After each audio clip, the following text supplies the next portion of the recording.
It's that time of the month again, so let's go ahead and get into this.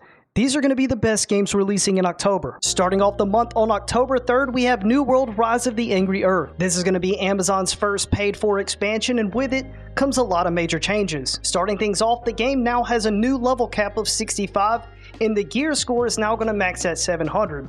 They've also increased the trade skills up to 250. Now, one of the biggest changes that's coming to this game 2 years after launch is going to be the implementation of mounts. With the official rollout of the new mount system, they've already revealed 3 separate mounts: the horse, the lion, and the wolf. And with it comes a whole new skill called riding. And the more you increase that riding skill, the faster the mounts will move and they'll acquire new abilities. They also revealed a new tier of gear called artifact items, and these are going to have 6 separate perks on them. On top of that, they're going to be dropping a new weapon called the flail, and it's going to scale off of your strength and focus. Next up is going to be the new zone called the Elysian Wilds, and in this zone they're going to be revealing a new enemy archetype, and it's going to be called the Angry Earth. They're also going to have a new dungeon, and it's called the Savage Divide. Also, they're adding a new heart rune to the game called Primal Fury. This is going to let you Hulk out as you turn into a colossal form of yourself and smash enemies with your bare hands. The final thing I'm going to cover on this list is going to be the removal of resistances, which means Ward, Bane, and Resilience are all going to be gone, and you'll no longer need different sets of gear in order to do different activities. On October 6th, Detective Pikachu returns. Get ready to work alongside of Pikachu once again as you attempt to solve cases. In this game, you'll investigate crime scenes and talk to other humans in order to gather information. Pikachu will talk to the Pokemon and relay the information he gathers back to you. You'll also get to work alongside other Pokemon who will help you with various tasks along the way. Now, the voice acting in this game is really where they lost me, as Pikachu sounds like he has a scruffy old man voice and a little bitty Pikachu body. The name's Pikachu, and I'm what you might call a great detective. Now, as you can tell from this Pikachu's voice, he's definitely no Ryan Reynolds, but that man set a really high bar, so we'll go ahead and leave it at that and move on. On October 10th is going to be Forza Motorsport. It's been over 2 years since the last release of a Forza Motorsport game, and I'm sure a lot of the fans are sitting on the edge of their seats waiting on this one to drop.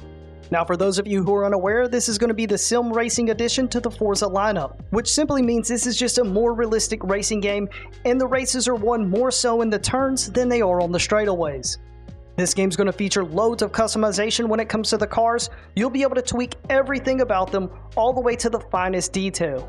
The more you race around tracks in this game, the better sense of feel you have for the cars, the way they handle, and the way they perform around every single turn.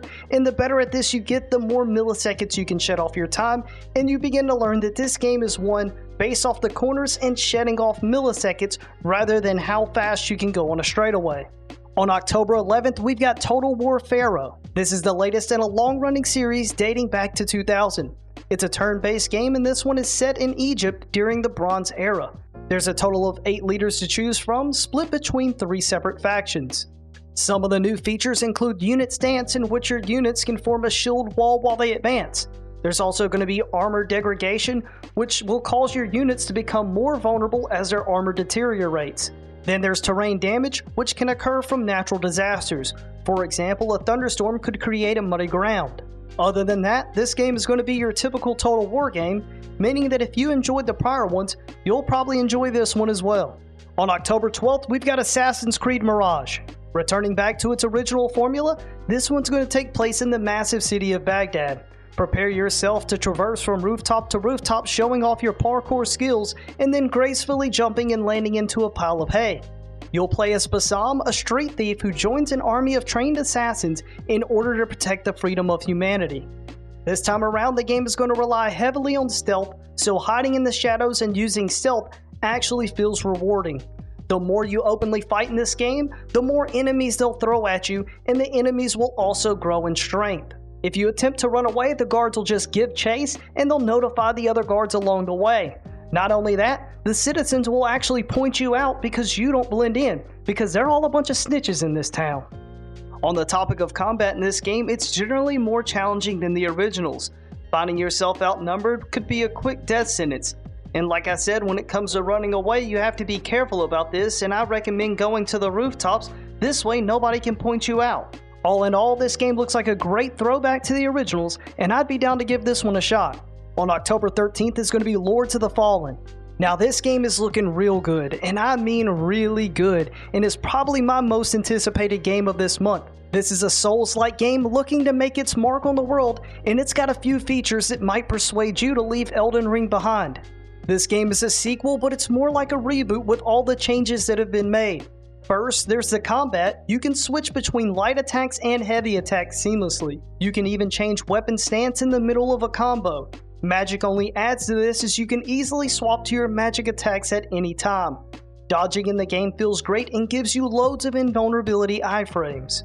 With all that said, this game is still going to provide a massive challenge, and you're going to want to respect the enemies you encounter, or you'll find yourself laying face first on the floor. One of the unique features this game provides is the parallel realms. You can switch between Axiom, the world of the living, and Umbral, the world of the dead, simply by activating the lantern you carry.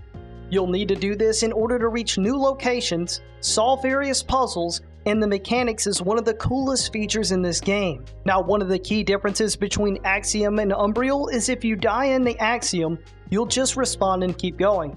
But if you die in Umbral, you'll have to go all the way back to your last save checkpoint and fight your way back to your body to reclaim your lost currency. This is just like how it works in Dark Souls.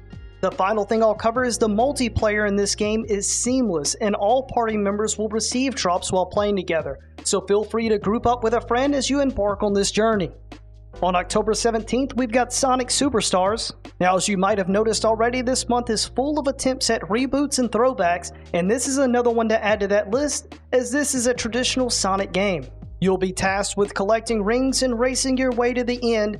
As you make your way to various checkpoints in this game, you'll find portals awaiting you. If you enter those portals, you'll play a spinning game of marbles as you make your way to a Chaos Emerald. These emeralds will grant you random power-ups that will help you along your journey. This game supports 4-player local co-op, and it's probably going to be the best way to enjoy this game. Now, this is the type of game I could definitely see me and my daughter playing together, as she loves these simplistic types of games. On October 19th is Endless Dungeon. This game is the successor to the 2014 roguelike tower defense game, Dungeon of the Endless. This is a 4-player roguelike tactical hybrid tower defense game. Be prepared to defend an abandoned space station as you and your friends fight for your life. As it stands currently, they have a roster of 8 different characters you're going to be able to choose from. They've implemented a progression system for you to divvy out your points into in between rounds. This way you can survive a little bit longer against these waves of enemies. There's also going to be loot drops during the defense for you to pick up, so you can get that boost of power that you just might need in order to make it a little bit further. On October 20th, we've got Super Mario Bros. Wonder. This is going to be a new take on the traditional Mario platforming experience. With it comes all new power-ups such as Elephant Form, Bubble Form, and Drill Form. This time around, you'll be able to store additional power-ups for later use. They have an open core selection and 12 different characters for you to choose from. For those of you who are just learning, they have Yoshi and Nabbit who don't take damage, though you can still lose a life if you have a misstep off the map. Some of the new enemies they've added are Hoppy Cats, Melon Piranha Plants, Condarts, Conks, Mumsies, and Mawmalls.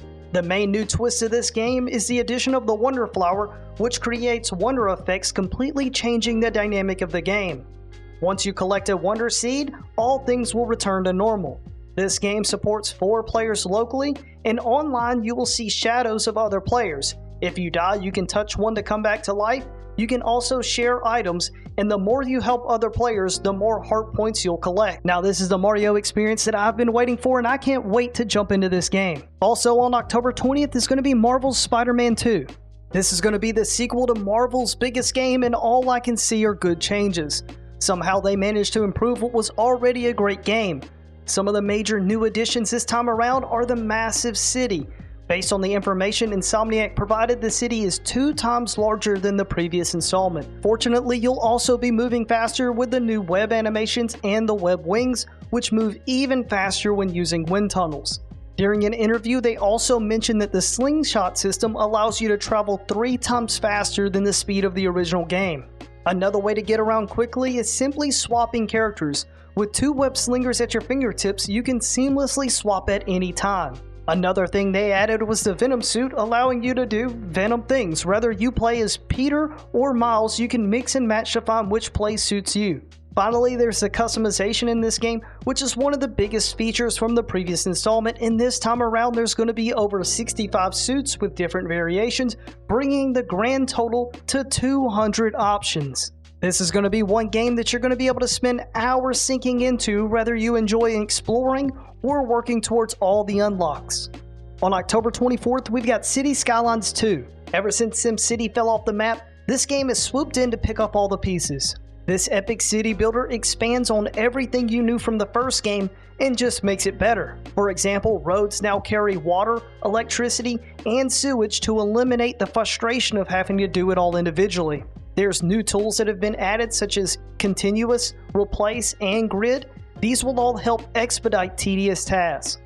The traffic system in the game has been completely revamped and a load of AI features have been added. They now make choices based off of a few factors such as cost of parking, fuel, comfort, and time.